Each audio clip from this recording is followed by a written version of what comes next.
Next, go to the distinguished gentlelady from Michigan, Ms. Tlaib, for her 5 minutes. Thank you so much, Chairman Raskin, for this incredibly important bipartisan hearing, and thank you to our folks who are coming out to testify about this. I know despite states' efforts to legalize and decriminalize marijuana possession, arrest and criminal charges for marijuana possession continue in a significant number of states.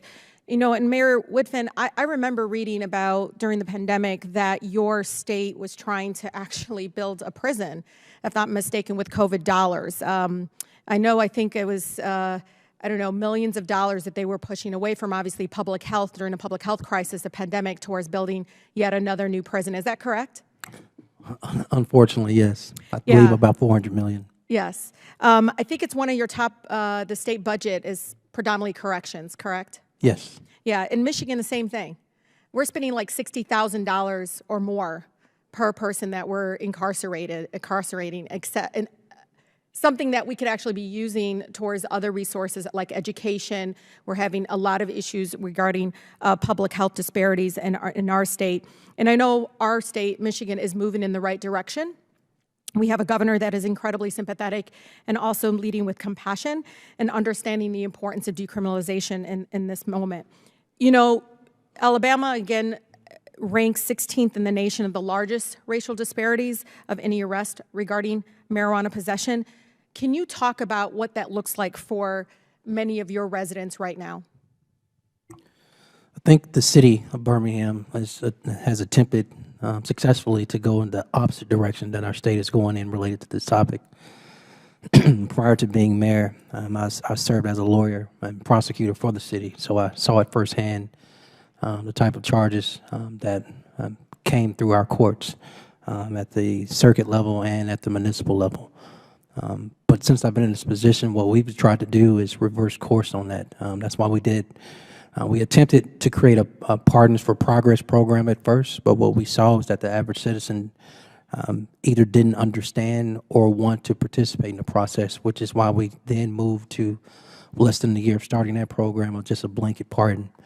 And so we're now going back to those same people we pardoned to assist in the expungement process because, again, expungement is a process, and most of our citizens don't understand that. They believe the pardon gives them a free slate. Yeah. But if they literally go apply for a job now, that arrest record's still on their record that a potential employer can see. And so it's been a journey and a process for us. I have shared with other mayors across the state that they should use their executive power to pardon their citizens within their individual cities. But in addition to that, I've also encouraged the governor to, at a minimum, even if you don't want to legalize it, you should decriminalize it. Yeah, absolutely. I can't agree more. Even though I think some of our states are moving in the right direction, unlike Alabama, I know that, and I think this is why the committee is so important. I mean, 40% of all drug arrests right now nationwide is still around marijuana possession. I mean, that is still a significant amount of criminalization that is still happening across our country, and we need to really understand and pay attention because see these ballot measures going on, people driven, but the actual implementation is what's missing.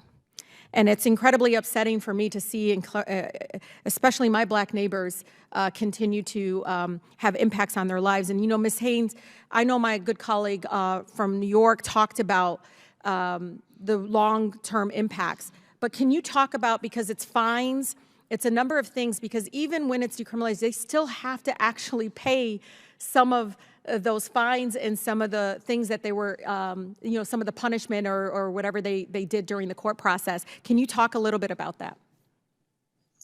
Yes, so some of the collateral consequences for having a conviction, and even sometimes in order to be able to apply for a pardon, is that you have to have paid off all of your legal debt,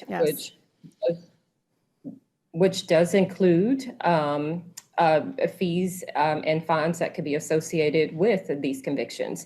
And sometimes if you do not pay these fees and fines that are associated with these convictions, in a lot of states, you will lose your driver's license as well too. And so there are a lot of things that stem from the legal debt that people have to pay when it comes to the collateral consequences of a conviction. And it's important that we talk about that because, again, there are some mandatory fines that are associated with that. And a lot of times what we see is that people are not able to afford that. And so this continues to perpetuate this cycle of poverty within the criminal legal system that we are constantly fighting against. No, thank you. And, Mr.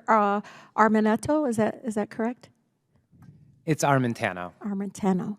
I met with the Unified U.S. Deported Veteran Resource Center out in Tijuana, and I could not believe I shook the hands of folks that grew up in the United States, served our country in the military, that was deported on some small amounts of marijuana, a number of issues. Again, green card holders, yes, but I was completely shocked. And Chairman, I would love for our committee to actually meet with some of those veterans.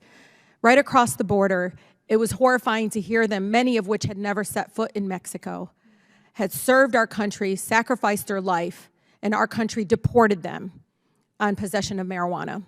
And I think it's something that we should all work together on to try to address, but it is something that I think we should continue to highlight how unjust and really, the targeting that happened, and I think especially in communities of color. With that, I thank you, Mr. Chairman. I yield.